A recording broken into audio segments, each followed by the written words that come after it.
नमस्कार प्रिय दर्शक बंधु मु अजय मिश्र स्वागत करुछि विधि विधान ओडिया चैनल पुणी एक नूतन अध्याय को।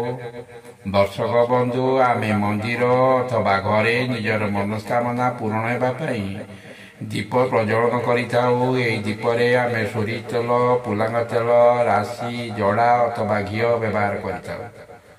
दीप जालिबार मुख्य उद्देश्य है आम जीवन रु समस्त अंधकार रूपक समस्त दुख कष्ट को दूर करी जीवन पथ को आलोकित अर्थात सुख शांति भरी दिंतु यह कामना करी आमे ठाकुर को उद्देश्य विभिन्न देवादेवी उद्देश्य दीप प्रज्वलन करिथा।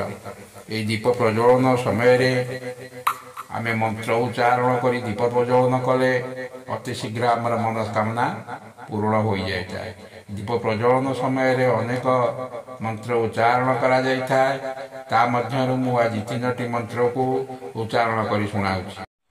दीप ज्योति परम ब्रह्म, दीप ज्योति जनार्दन, दीप हरतु मे पापं, दीप ज्योति से नमोस्तुते। दीप ज्योति परम ब्रह्म, दीप ज्योति जनार्दन, दीप हरतु मे पापं, दीप ज्योति से नमोस्तुते। शुभं करोति कल्याणं, आरोग्यं धन संपदा, मम वृद्धि प्रकाशाय, दीप ज्योति नमोस्तुते। शुभं करोति कल्याणं, आरोग्यं धन संपदा, मम वृद्धि प्रकाशाय, दीप ज्योति नमोस्तुते।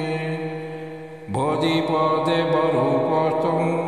कर्म साकी हविघ्नं कुरु, यावत् कर्म समाप्तस्त तावत् सुस्थिरो भव।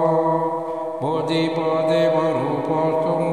कर्म साकी हविघ्नं कुरु, यावत् कर्म